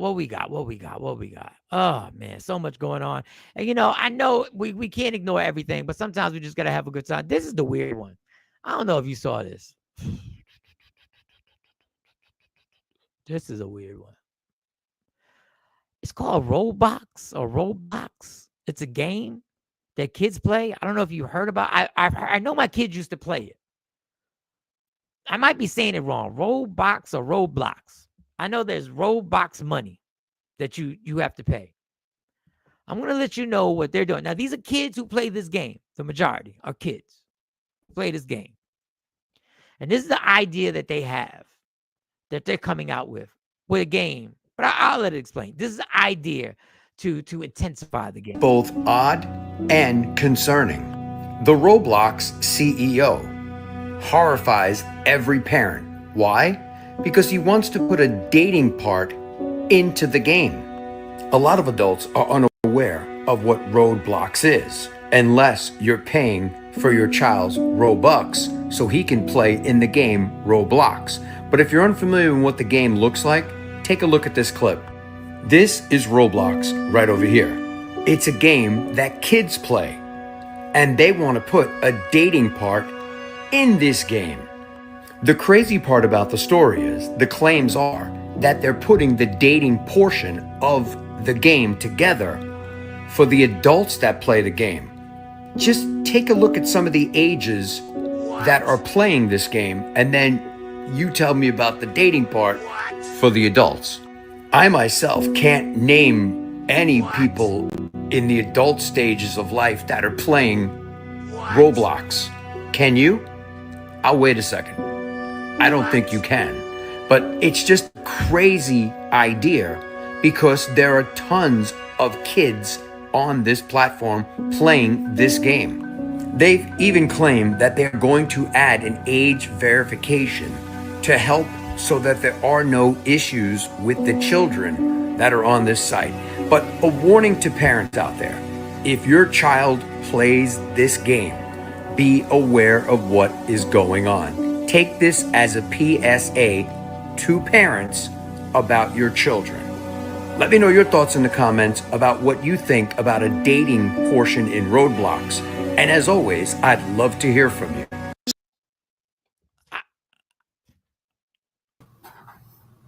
I don't. I'll let y'all put your comments in for this. And I don't know how much of the clip you saw, Fearless. I don't know how much of the clip you saw. Oh no, I'm familiar with that clip. I saw a couple of those. This is bad. I'm in a different room. I'm not in interrogation. You know, the computer lab was closed till 8:30 because everybody's cutting back. So summer hours, they're taking time to do less hours. They said they're doing less maintenance, like cleaning services. Right. So I'm realizing nationally, everybody's like cutting back little by little. So I had to find a different room. So that's why I'm in here, you know, with a little shadow on me, like I got in trouble. But yes, people are starting to finally say maybe the people in charge are sick. Eyes wide shut. All the people have been saying it for so long. Like people at the top are problematic. Always have been. This Epstein thing is kind of showing it. All these billionaires know each other. And been freaking off way before Diddy was born. So maybe when I watched 5 and 6 year olds going beauty pageants, and I was like, this is weird. Mm-hmm. The whole JonBenet Ramsey thing. Remember that? She used to have all that makeup on her face and skirts. And we'd be like, who put the 3-4-year-old in front of a bunch of grown men, though, to be judged? And I'll give you one that people are going to get real pissed off about, when I used to see the Russian gymnast Olympic coach with the young ladies, and I was like, I thought something was weird. He doing a lot, was he? I thought something was weird. I said, I don't understand why there isn't a qualified woman to do this. Then we found out the allegations years later. Just like the Ohio situation with the coach out there, the wrestling coach. They said he was doing genital checks. But now you're going to have a video game that my kids played. They don't play it anymore, but my kids play. My kids play once in a while too. They still on it for a couple things. So no, this is dangerous. So they want a dating app. They want a game to turn into a dating app on the game. For the minority of the adults who play the game, because obviously the majority, as you saw with 12-year-olds, the highest age was 18. There were a lot of 12-year-olds, a lot of 14s, but you want to put a dating app. For what playground are you trying to create? What climate are you trying to create? What's it? The NAMBLA, the association, the Man Boy Love Association. You know, the guys that be fighting for the reduce the age and pedophilia to be okay. To love young. I attracted to young. Dershowitz did that. Alan Dershowitz, the lawyer, was caught with Epstein and all that. I think he defended a few people back in the day, but he wrote an article about consent and what the R word should be, and we should reduce the age of all this different stuff. So a lot of them popular people are trying to make sure that it's okay and that it's legal. I'm watching your comments. Thank you, Ashabu. Thank you. Yep, my girls used to play Roblox. Billy J says Roblox. My 12-year-old had a $20 a week habit about to end that shit. Yep. They went into it. Need that link for this video, please. Let me see how I can send it to you. Yeah, there's a bunch of other ones too. If they can't, locate it. Just if you go on TikTok or Instagram, if you go on TikTok and you just Roblox dating, that's it. Just put it in, and you will find it. Shake my head. Ashabu says, sounds like a pedophile playground. That's exactly what it is, and directly in our face. And if you ever watch that Nickelodeon special, if you ever watch that documentary on Nickelodeon, you talk about something that's gonna make you sick. Oh, you're quiet on the set, right? You talking about that one? You talk about a person who watched it as a kid and had no idea. I couldn't make it through that one. I couldn't make it through that one. My gosh. I couldn't make it through that one. If it's for kids, even for kids. But my thing is, this is my thing. The person who created this idea, the person who brought the idea up, and the people in that committee or boardroom that actually co-signed it and said, yeah, this would be great, is something that needs to be investigated. Yeah, we never get the names when it's this kind of stuff. They get the company name and all that. No, like you said, who's the designer? Who pitched it? Who's the supervisor? Because somebody got to check for pitching it. Somebody got to check for the idea. Yeah, somebody's been working on it for months. Ashabu said, yes, my beauty pageants for children sick. But whenever you point something out, their technique is to make you look like the sick one. I go like, no, I think this is inappropriate. Then they be like, well, that's because you're looking at it like that. No, because I'm saying what I'm saying. Why are you thinking like that? Why's your mind in the gutter? Why would you even think like that? But yeah, that's what Donald Trump and his friends, this was their version before the internet. Before the internet, the way that you created these opportunities to be in the presence of children inappropriately was to own beauty pageants, support modeling agencies. So that was the old way to do it. But now, since we're in this technological era, they're like, we can't do the elite models in the malls anymore. There are no malls. Nobody's going to the mall. So how do we get in contact with these kids on a regular basis so we can exploit them? You know, let's use the internet. That's where they all are. So that, yeah, Roblox, that's the next frontier for pedophiles. We have a president who brought the teen pageant. And behind the scenes, people have said that he brought the teen pageant to upstage Jeffrey Epstein because it was almost like a competition. But not only that, we don't got tape on that. We got tape on him and Howard Stern actually saying that he used it to walk into the dressing rooms to see beautiful young women. He said he did it. He said he was inspecting. When you're the owner, it's just inspecting. He said they'd be half dressed and undressed and all that. And he was inspecting. This is... No, if my daughter was in that pageant, it'd be up today. If my daughter was in one of those pageants and I heard him say that, I'd have a problem with him today, president or not. I'd be like, yo, I need to at least say something to you. Like, you was inspecting? Word? Like, that's what we doing? And it's hard enough to protect your kids, but to actually say... Now, once again, I don't know even how a parent would have known about this without social media. Unless you played the game with them and you inspect the game. And you go like, unless your kid goes, hey, there's something like, this is the most diabolical but this is the Nickelodeon.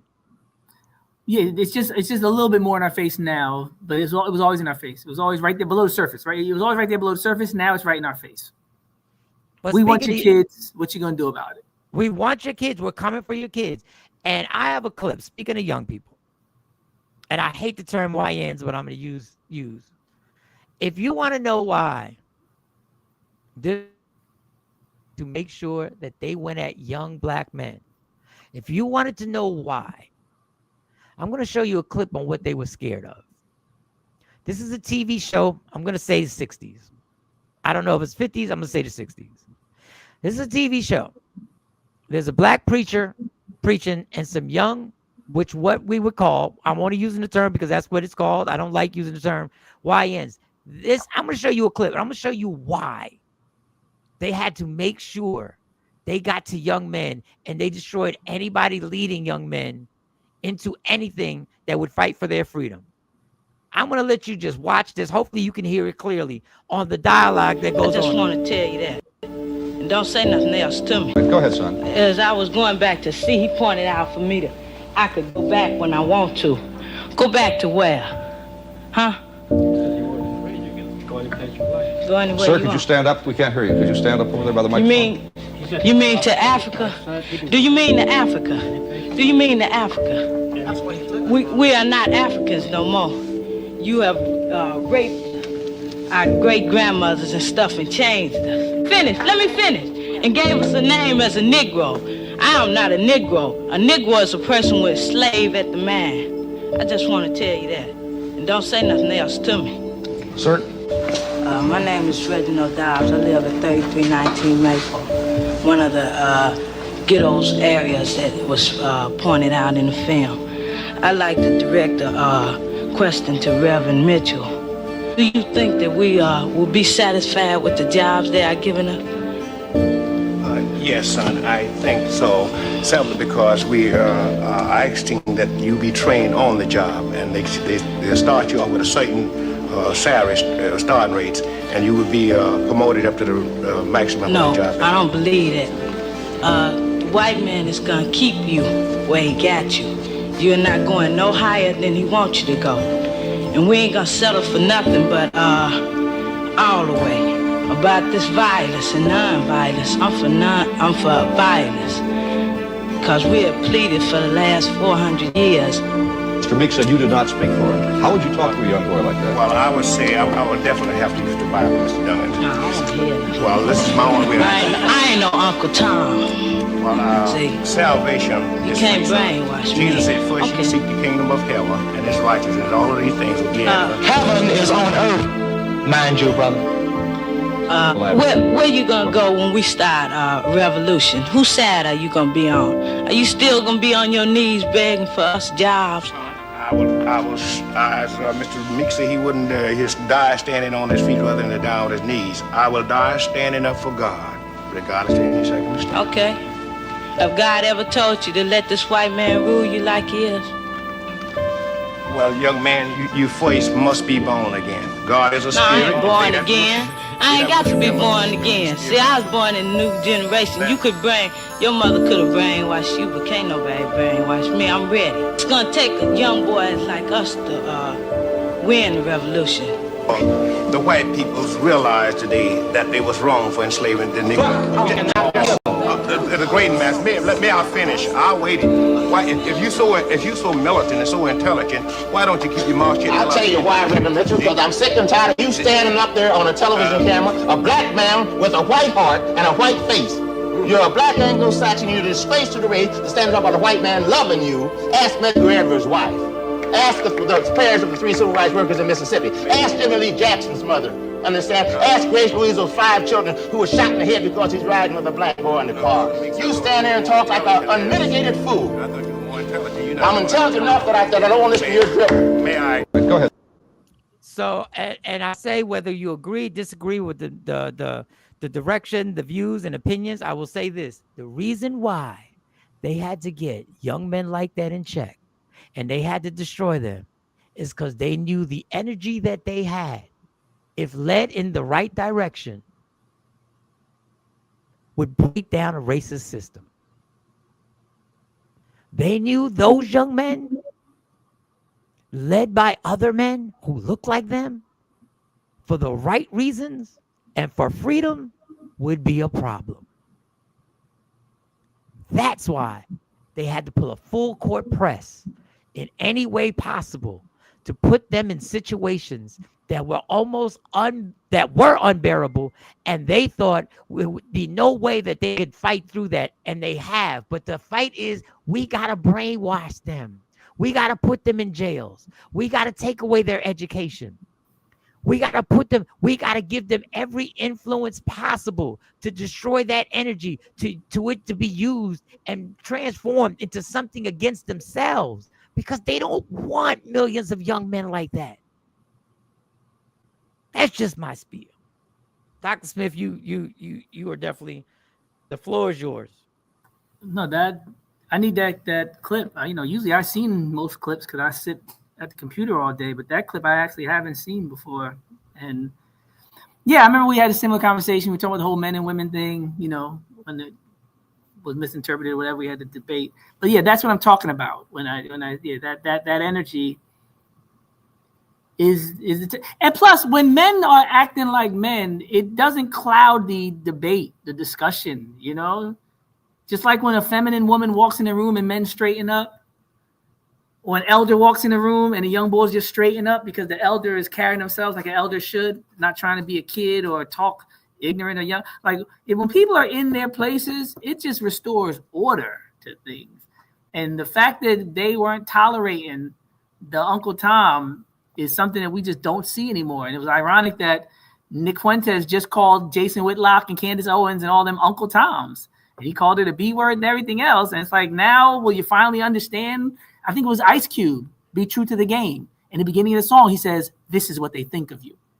And for years, people were like, no, not me, right? We had the person who typed that they, had just left the Republican Party. It's like, yo, we've been telling y'all for 20, 30 years. This is what they think of you. Jack is calling you a monkey behind your back. That's Ice Cube. Be true to the game, right?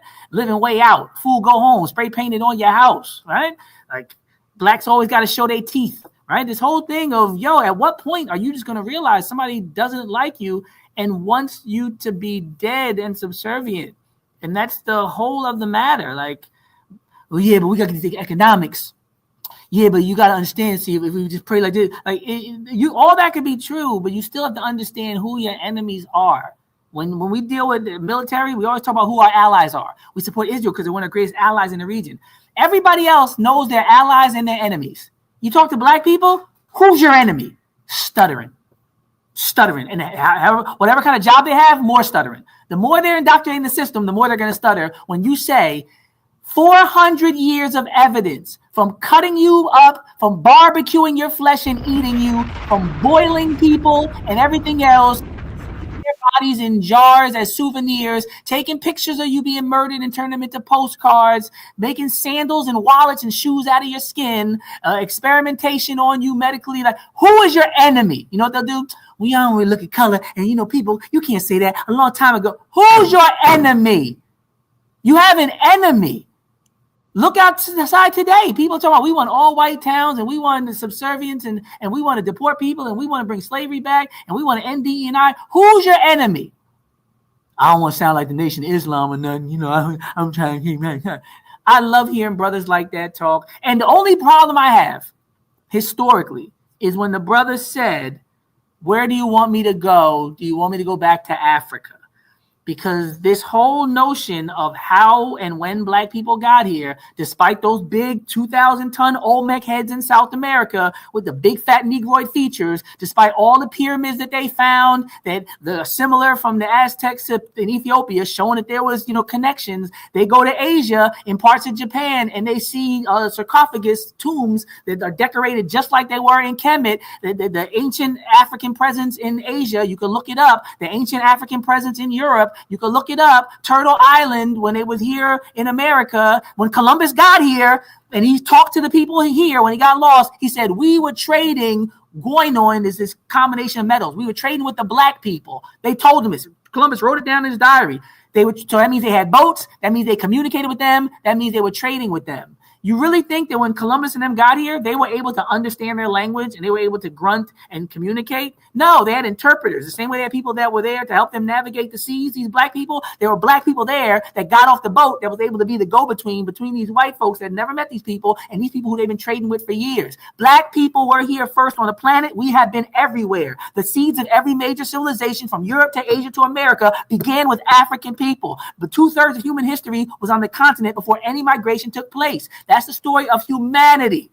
That whole black and white tug of war thing started in the 15th century out of some Europeans' mouth. If you look at it as human beings, you have no issue with it. Otherwise, you start saying things like that. And then your Bible looks stupid and everything that you try to understand or teach is skewed by white supremacy. You're sitting there with a white Jesus talking about God. And then you're talking about go back to Africa not knowing we were here first.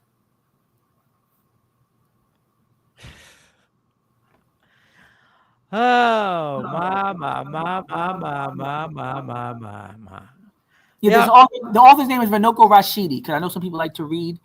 I'll get some of his titles, but N.O.R E Rashidi went all over the world and looked at the black presence. So he has a book called, I'm gonna read the good titles for you.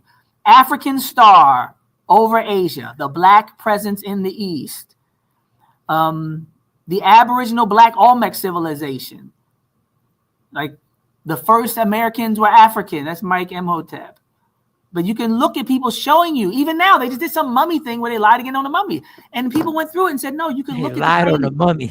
Yeah, I'm saying they do cranium tests. You know, the head, I know, you probably know. Black people got this big hook on the back of the head like the mummies got. They look at they're trying to tell you it's a white person. I've never been a white person in my life that got that head. They show the molars where you can literally determine people's ethnic makeup based on how their dentistry. They said that's the code. Like, if you want to know what somebody looked like and who they were, dental records. They look at the teeth. They say, look at molar, this and that. And say, the culture, the language, everything goes straight back. Sheikh Antioch proved it in terms of DNA, the language, the culture, and they have these artifacts where they say, this is what King Tut looked like. This is what his mother looked like. This is what Akhenaten looked like. Why are people saying these people were white? It's such a sickness to look at all of this evidence and still be like, I'm going to write white Egyptians and I'm going to do a white Jesus. And people like Nick Fuentes will get on and say, Africans didn't have words. Like, you know how crazy that is? But that's the only thing I would want the brother to know, looking back. Because a lot of that information wasn't really popular in that era. But now we know better. All right, we need a break. We need a stress relief Oh, break. yes. Sorry, y'all. We need a stress. It's craving for something I want to eat. Get the jazz hands ready. Get the jazz I need hands some ready. cheese, tomatoes, and olives, and maybe even some meat. I need some pizza, pizza, pizza, pizza, pizza, pizza. Every time I want that pizza, pizza, pizza, pizza, pizza, pizza, I go to David's Pizza. All right. Get that out the way. Get that out the way. Yeah, everything you said is absolutely on point, on spot on point. So to make a hard left, the club scene. Where did you get to the club scene, Mike? How did you get to the? These young people don't know nothing about the I club. must say their club is Roblox. Their club is Roblox. I have this one. This is mindless distraction, ladies. Oh, before I get to the mindless distraction, let me get to some of the comments. I'm sorry, because I see some of the comments on here. Let me get I thought that was the context in which young guys was saying you want me to go back to Africa.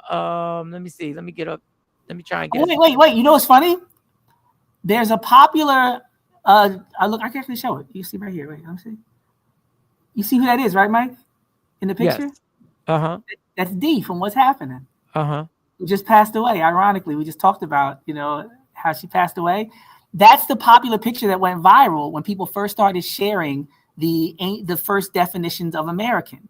So when you look up Noah Webster, 1828, right? Because you don't have to do all this Dr. Smith stuff. All you need to do if you listen to this broadcast is know Noah Webster, 1828 definition of American. It says a native of America originally applied to the aboriginals or copper-colored races found here by the Europeans, but now applied to the descendants of Europeans born in America.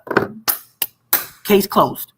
The white man, Noah Webster, in 1828 was totally honest before the big switcheroo. When he tried to talk about something, I'm a real American. He sort of dude talking to Mehdi Hassan said that white people are Native Americans, right? Nonsense. The same way they lied back then and take people's birthright and take people's identity and take people's names and wear their identity like those nappy wigs they wear in the courts and everything. Like they've been doing it for years. But back then they were honest. Americans are these black folks we found here. Later, we took the name and called ourselves American. But it was funny they used D because she just passed away, so rest in peace to D. Double edged. A lot of people be talking like they were there. I don't know I don't know the context of the comment. I thought that was the context in which young guys were saying, you want me to go back to Africa? Yeah, that was the context. But that was the limited information we had because for a long time, all we had was roots. And we were under this false impression that somehow millions and millions and millions and millions of people all just came from Africa. We didn't know that there was a time that these indigenous people, literally Indians, you could look it up when they were the reclassification. There were people who were considered Indians. Like that's all these black people say that they were connected to Indian tribes. You look at the pictures of the Indians back then, they were not light. They were not mongoloid. They were black skinned. Later on, the census started determining that these people who are Indians would now be Negro. And then they just got connected to this slave trade history when they had been here all the time. Let me show you one. This is something called an emblem of America. They got a picture called an emblem of America. And it shows you, look at that. Somebody said they went to the museum to see it and they wouldn't let them see it. And it was hidden in the back and all that kind of stuff, like the wig room for the Egyptians. An emblem of America. Look how she's dressed. Is she dressed like your typical African? Is she dressed like somebody who was enslaved?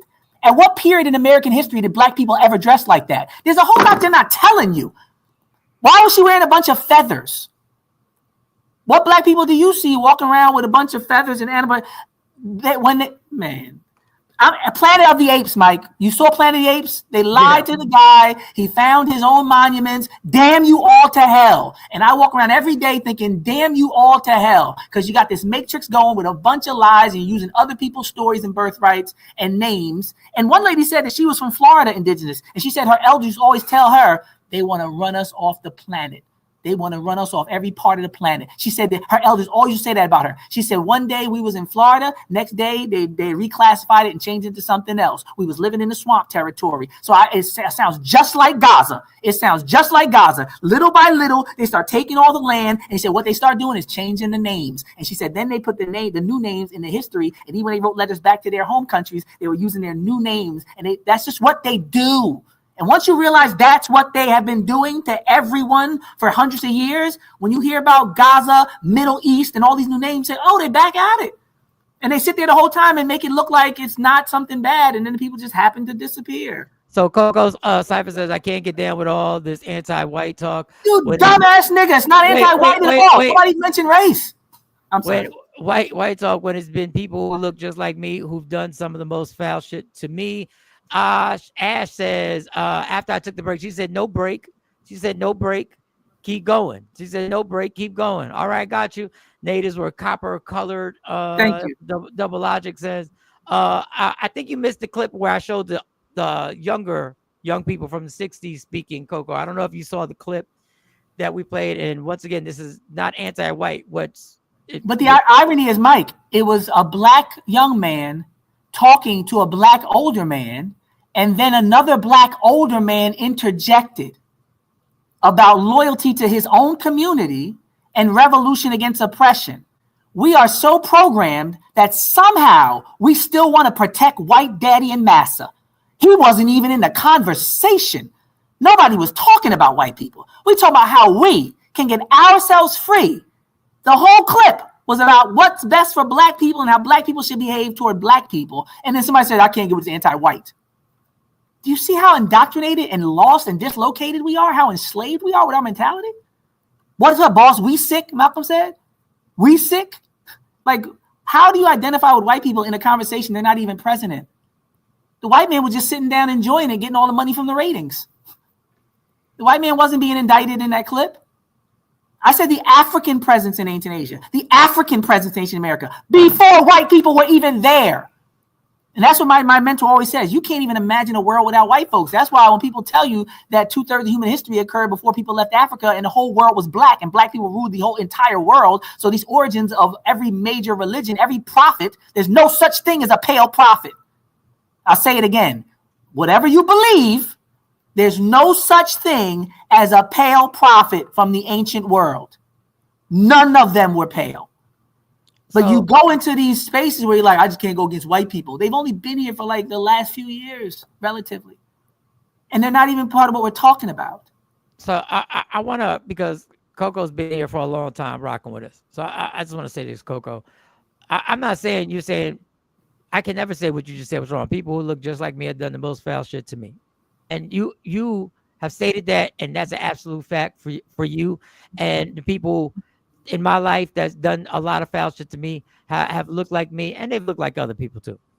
My point is, when we know the most mass shootings happen in this country are white people, you never hear white people say, you know, white people kill us, right? You know, we kill each other. They go directly to the problem of they want to solve this problem, and they go directly to whoever they want to point out. You guys have either let these guns in, or you guys haven't dealt with mental health, or you guys have put these kids, you guys have exposed people, you guys have exposed this to these children, you guys have, and they point out that there's something that has created this situation. You'll never hear a white person say, you know, the person who's done the worst thing to me looks like me. That's funny you said that, Mike. I've never heard a white person in my entire life say white people were our own worst enemy. I've never heard a white person say that. Even after this voting, even after voting against their own interests to the point they might bring on World War III and martial law, I haven't yet heard a single white person in my entire life say we're our own worst enemy. But so guess how many house niggas I heard say it every week? We our own worst enemy. All right. And I'm not saying that that's not a problem that should be dealt with. What I'm saying is when I played the clip earlier of the young man standing up and having that YN energy that the YNs use against each other now, when they saw those YNs back in the 60s were ready to use that energy to free themselves, they made an entire systematical plan to make sure that it turned into what we're seeing it turn into. So what you're saying is right. And I've been trying to explain. And what the other thing is, how did that get created? That wasn't coincidence. That was a brainwashing. That was a let's make sure these hoods are loaded with as much artillery. Let's make sure that what they have, we take. So even their entertainment is controlled by the CIA and the government. They make sure that the neighborhoods before black people were killing black people, we're flooded with crap. There's another layer on how what you're saying is fact. There's something that created that fact. And there's something that keeps creating and keeps poisoning us, so that your statement that you made is absolutely true. But there's a power that is creating that. And they want that. And I'm not saying you're wrong of saying I am. I'm saying you're totally wrong, because it's a flawed argument. Because if there's no direct connection between how black people behave towards you and white power and influence, then why even include the two in the same conversation? Why say that the justification for you not being able to get with the anti-white talk is because of what some black person did to you? There's no connection. If there's no connection, then there can be anti-white talk that's valid, and you can have a valid experience in terms of what black people have done to you. Why even connecting the two? What is your purpose in connecting the two of these situations if there's no connection that exists naturally? Why can't I can't get with anti-white talk because a black person did something? That's like saying I can't get with this pro-Chinese talk because a Mexican is good to wait. What's the connection? So it's almost like implicitly you're saying that there's some kind of connection between these two things, or else there's no reason to use a black person doing something bad against you as a justification to not support critical ideas about white culture. How is that a justification? I can't get with this Burger King because Taco Bell. Wait, what? Why? That has nothing to do with anything. They're two separate things completely. You can't get with anti-white talk because a black person. If anything, you should say I can't get with anti-white talk because white people have been good to me. See what I did, Mike, with the argument? You see, I substantiated the argument logically. I can't get with the anti-white talk. I was adopted by a white family when a black family abandoned me. That's a logical argument. An illogical argument is something that's completely disassociated and doesn't fortify the previous statement by saying, I can't get with the anti-white talk because a black person was bad to me back in the day. Or black. All right, let me read these comments. Double Edge. First of all, welcome, Double Edge. You may have watched the show. I've never seen you, or maybe I did see it and I didn't understand, because Jay Black normally because the comments too much mixed up went on. It doesn't matter anymore. Well, welcome to the show. Welcome. Hopefully you can like and subscribe, and we take please clarify what doesn't matter. I don't know what doesn't matter, because they about to deport people and all that. So I don't know what doesn't matter. So, however, if you can't stand the combo, this might not be for you. Oh, no. Everybody wants. I want everybody here. I want everybody here, not selfishly. No, and he just said he wasn't supporting it, and that's fine.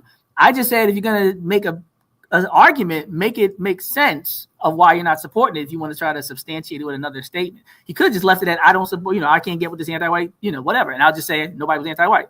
Fine. But when you say because black people, you blaming black people for somebody else's critical opinion of oppression? Double Edge also said just because we have 2% of a certain DNA doesn't make us that we're whatever DNA is dominant. Okay. According to who?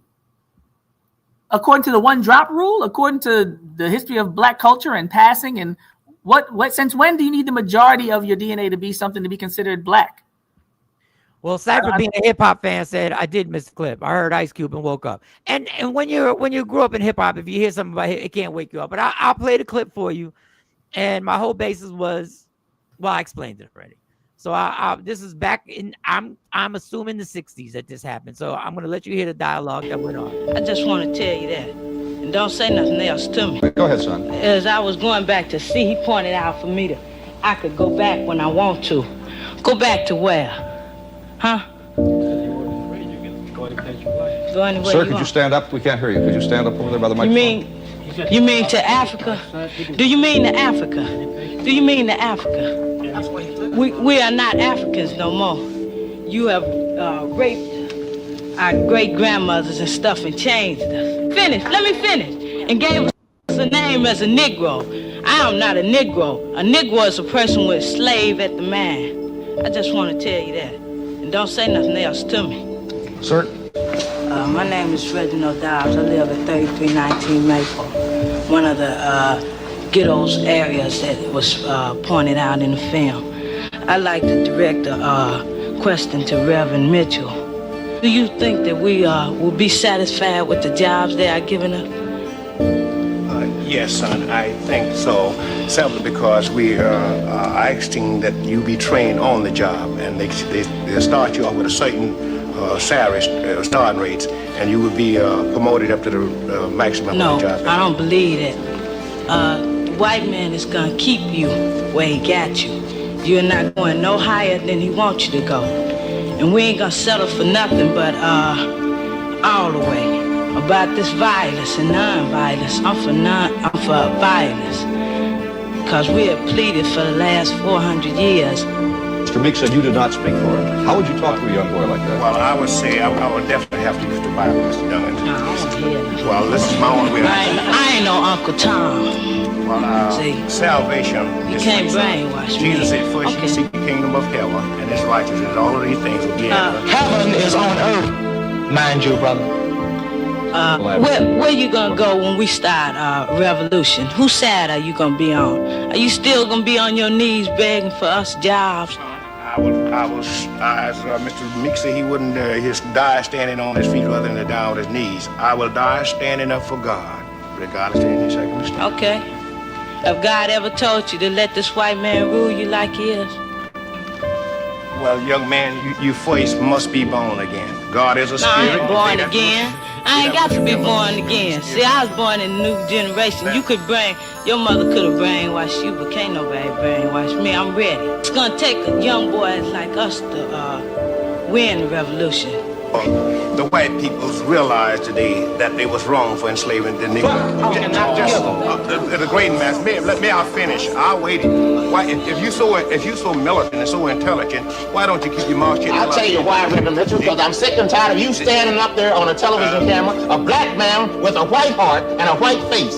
You're a black Anglo-Saxon, you're disgraced to the race, standing up on a white man loving you. Ask Medgar Evers' wife. Ask the parents of the 3 civil rights workers in Mississippi. Ask Jimmy Lee Jackson's mother. Understand? Ask Grace Louise's 5 children who were shot in the head because he's riding with a black boy in the car. You stand there and talk like an unmitigated fool. I'm intelligent enough that I don't want to listen to your dribble. May I? Go ahead. And my whole point, Coke, of playing that, and maybe it missed the point, but I do my best. I'm not a scholar of any sort. Was that when you see young men like that ready to fight for their freedom and ready not to kneel, you realize why this government had to make sure that they destroyed them, that they destroyed their family culture, that they destroyed the dynamics of them being the leaders of homes, that they destroyed the other men that were leading them to freedom, for things of positivity. When they had to destroy the Black Panthers, they had to destroy people actually making lunch plans and feeding their own in their neighborhoods. And they had to make sure that, and I only use this term for reference of what's going on now, they had to make sure that they dominated them, and they dominated and brainwashed them and made it so that what's going on with these young people goes on now. And it started in our generation when they started influencing. That was my point. Another thing I want to say is the Uncle Tom situation. I know that Uncle Tom word gets used a lot. And Phyllis, you know more about what Uncle Tom, who he really was. Yeah, it's misused. Uncle Tom really wasn't the one who was problematic in the actual story. We just use the term Uncle Tom. They really should use Sambo, who was more problematic in terms of what the character represents. But that's a different story for a different day. Yeah, so just correct me if I'm wrong with this. I have one portion where it says Uncle Tom was a man of deep faith and resilience who was also skilled farmhand and a leader among his community, endured harsh treatment, was sold away from his family, and ultimately escaped to Canada, where he established a settlement and school for the formerly enslaved people. Is that correct? Or yeah, the term Uncle Tom is really a misnomer based on the history of the characters. It should be a different name. But once something takes shape and has a life of its own, right. Everybody knows what people mean when they say it, despite it's like saying Maybach versus my back, right? We say this is what we say. So it don't matter what the right pronunciation is or the correct historical context is after a certain point culturally. I was watching Good Times this weekend and recently thinking, why did they let this on TV to represent how Black people are? Why are Good Times have to equal bad hardships? Temporary layoffs, easy credit ripoffs. Good times. Good times. Wow. Good times. Yeah. Reading some of these comments. Ash says it seems when you're pro-Black, you're anti-white, is what I'm gathering. That's what they want you to believe. Yeah, being pro, and listen. You've never heard of anybody being called too Arab. You never heard anybody being called too Indian. You never heard anybody being called too Chinese. There's only too black. The only, I go to Puerto Rican Day Parade. I never hear you too Puerto Rican. People don't say that. The only thing you could be too much of is black. And you hear from your own people, you too black. I never heard nobody say you too Jewish. Never heard it in my life. Never heard nobody say you too Italian. I grew up in an Italian town. I was Bellevue, New Jersey. Sopranos, they talked about that town. Nobody ever, these people never looked at each other and said, you're too Italian. Never. The only thing you could be too much of is too black. And you know what too black means? Making white folks uncomfortable. That makes you too black. So Coco Cypher says, I'm saying there's a lot of energy constantly with white. And what they've done to us, I get it. But when my own people won't stick together, I guess that was the end of it.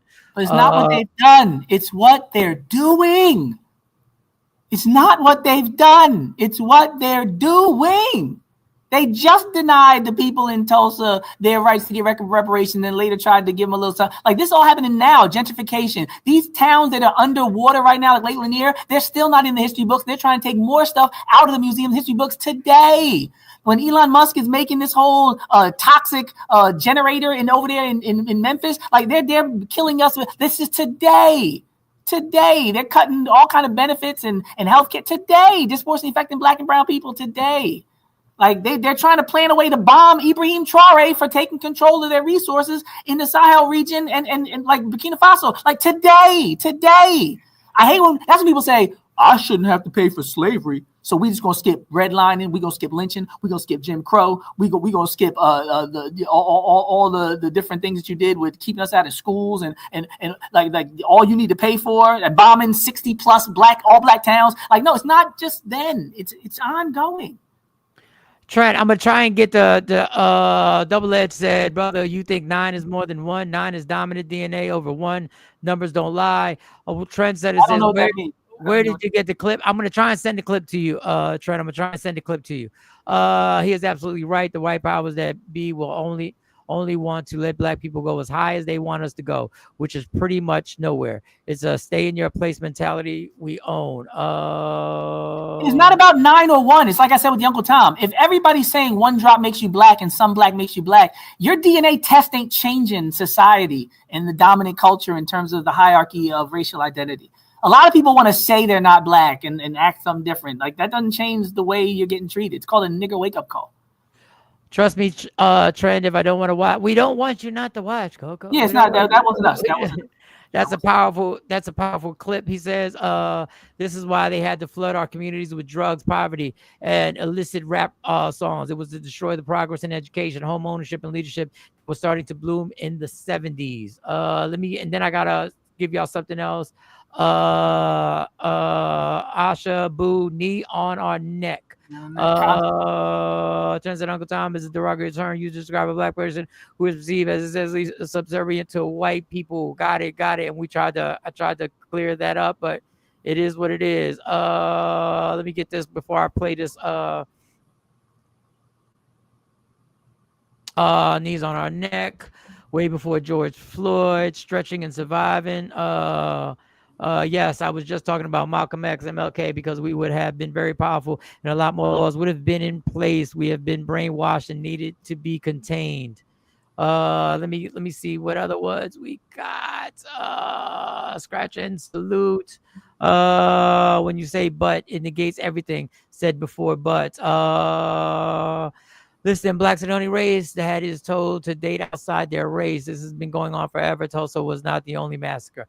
All right, and then just to let you know what's going on, update what's going on today. In D.C., we see what's going on with the police state. We talked about that yesterday. There was also some footage, and I think people. First, I'll get to the title of what I put. This is a MAGA, I guess, crowd who has this is one of their open houses or public forums that they speak at, and this is the reaction that the gentleman who got your voting decisions, they're based on capital rather than the working class.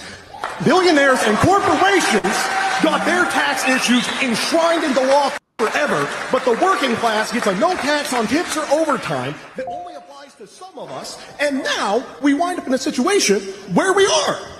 Funded by riches. With all due respect, sir, the Republican Party, now more than ever, represents the heart and soul of the working class.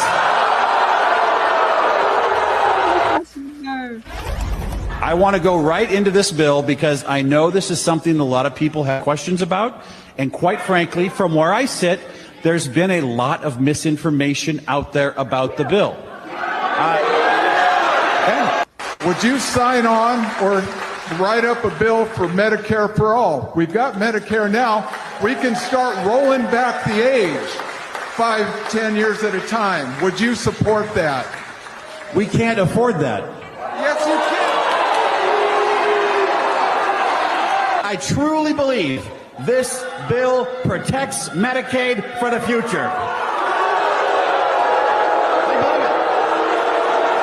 With 450 million FEMA dollars being reallocated to open Alligator Alcatraz and 600 million taxpayer FEMA dollars being used to now open more concentration camps and ICE burning through $8.4 million a day to illegally detain people, how much does it cost for fascism? How much do the taxpayers have to pay for a fascist country?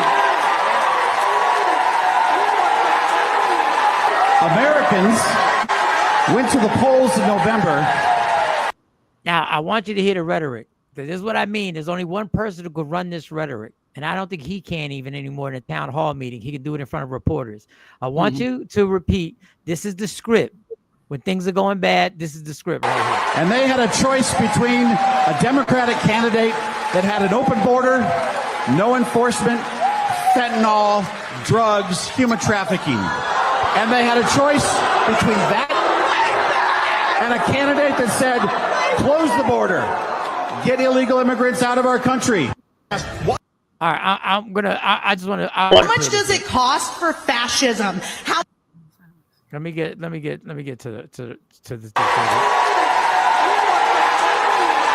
Americans went to the polls in November, and they had a choice between a Democratic candidate that had an open border. And let me tell you about the open border. And I was telling y'all this and I know it's unpopular because you'll bring up a whole bunch of stats. Nobody gives a fuck about an open border right now.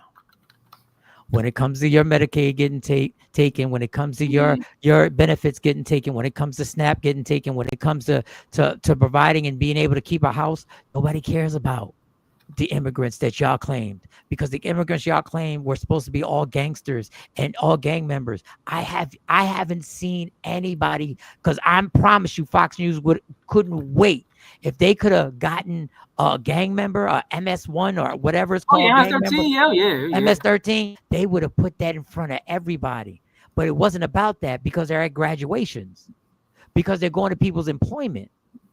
So that rhetoric doesn't work. Nobody cares about that border anymore. And then this go ahead, Mr. No enforcement, fentanyl.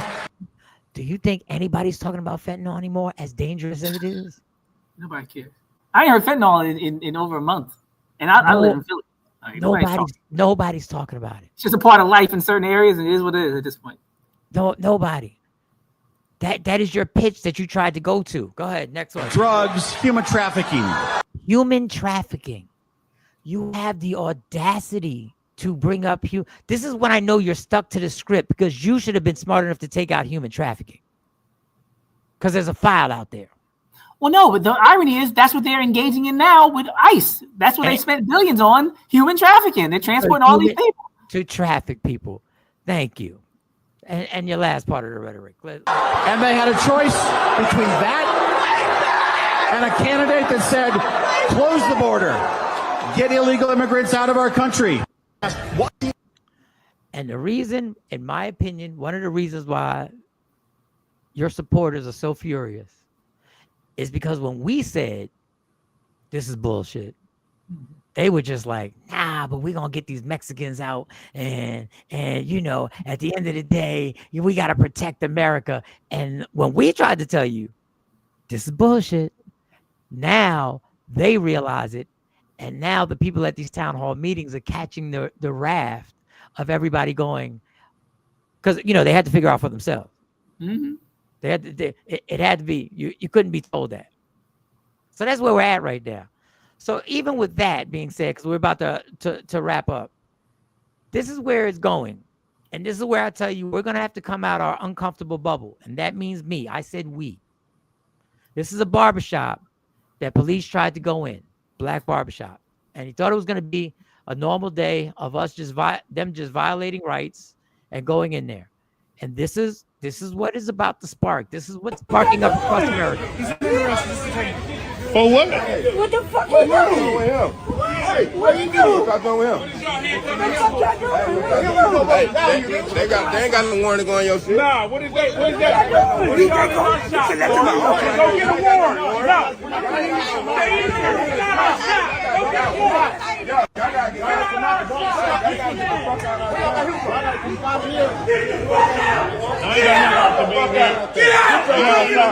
Go get a warrant. Go get a warrant. Get the fuck out of here. Your ass up out of here. Go get a motherfucking warrant. And y'all got him. Get the fuck out. Straight up. Yo, do the fuck y'all want around here. Get the fuck out. Hey, grab your boy phone. You even know about. The fact that they are in the establishment with no warrant, that they're already in. They're in the establishment.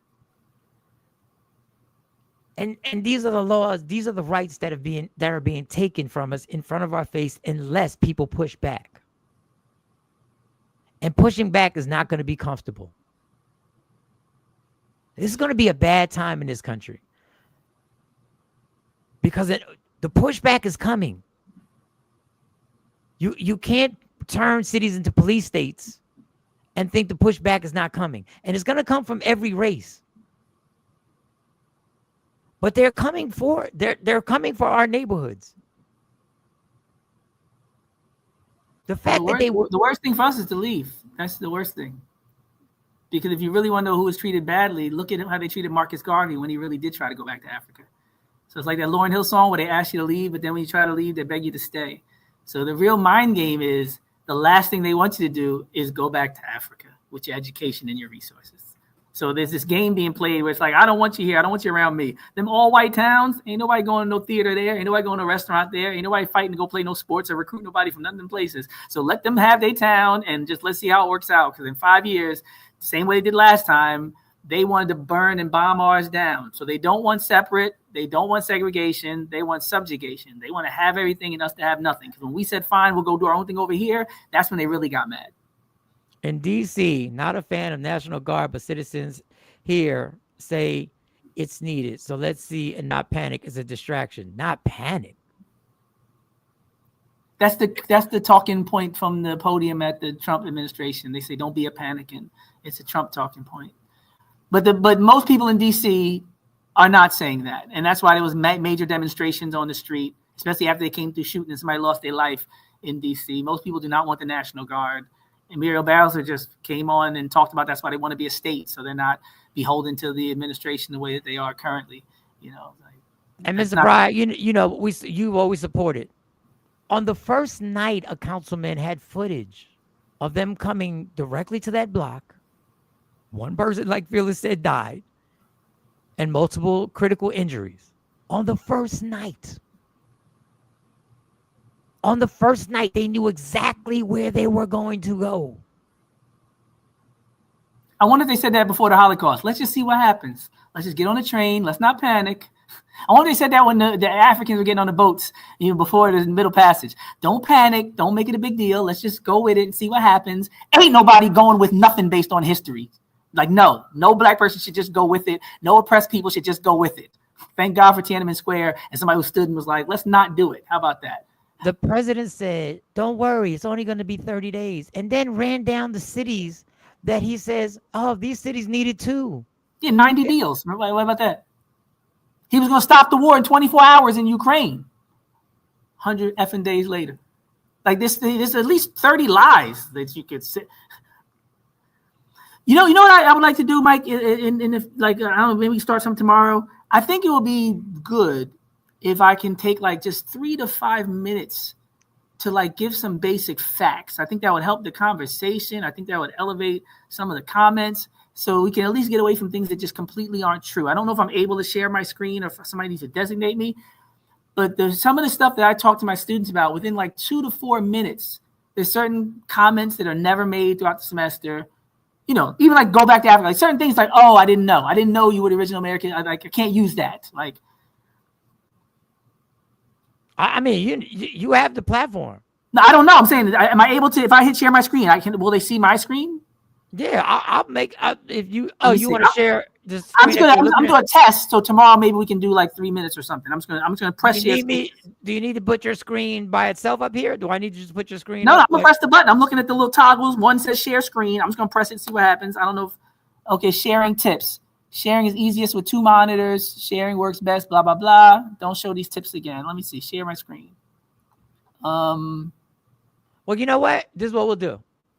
Do a test right now and see if it comes on, and we'll do it tomorrow. How about now? Do you see what I see?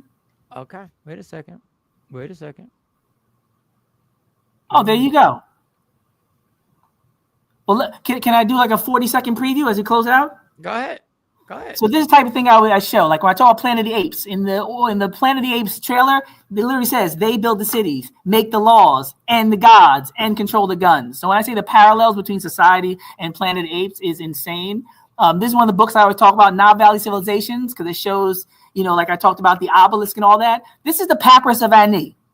This is the origin of the legal system. You see the jury sitting up top. You see the scales of justice, right? They call this the weighing of the heart, right? Light as a feather, right? So if your heart is not as light as Ma'at, you don't pass through the underworld. And this little creature right here, Amrit, will eat your heart. This is Jehudi. He's a stenographer. So today they have the scales, the jury, the stenographer. But if you go to any law school in America, you won't see anybody black in any of the pictures or statues. So they take everything that's yours and then they put their face on it. So people need to understand this whole 1 versus 9 dominant thing. That's Misty Copeland, and that's the soccer chick says she's white. If they were living in the hood, they'd be the 2 light-skinned chicks. So even the comments were made earlier about DNA and all this, that's not what nobody's going by. Nobody's walking down the street taking DNA tests before they pull people over. Can't prove the problem. I'll stop there, but I'll show these people I was talking about. These are the Jawara people, the original people of India. Look at them.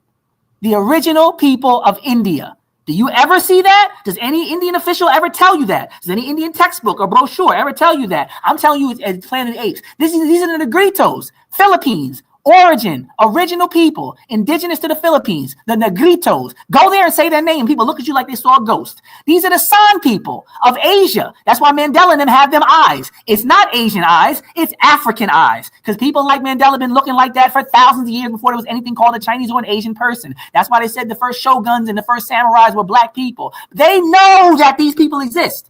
But you don't go travel. You don't go get a passport. You have no idea that all of these people's civilizations started with black people, but they know. So they walk around you like a sleeping giant that doesn't know the truth. And if you ever woke up and said, wait a minute, that means all of this is mine. I have dominion. So for you to come into my barber shop even sounds crazy because all you did was come here and lie and steal and set up some laws that said you was here first and had the right to do something that you have no jurisdiction and right to do. It changes everything. I'll stop there.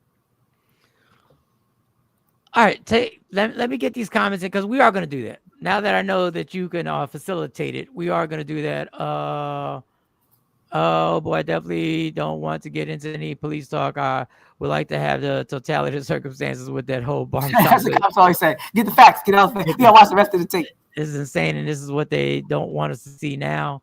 Ash said, yes, please do that. I love the idea, Doc, and we are going to make that happen. It's a little 3-5 minutes, John.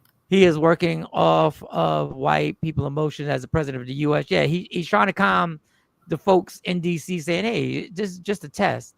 And we'll see if this test works, and maybe we can take it to Oakland, and then we can take it to Baltimore, who we said yesterday has an historical drop in a homicide. Also in different cities, even Chicago has experienced it. And it just happens to be that the states and the cities that he mentioned, I should say cities, they were all black mayors that happened to be there.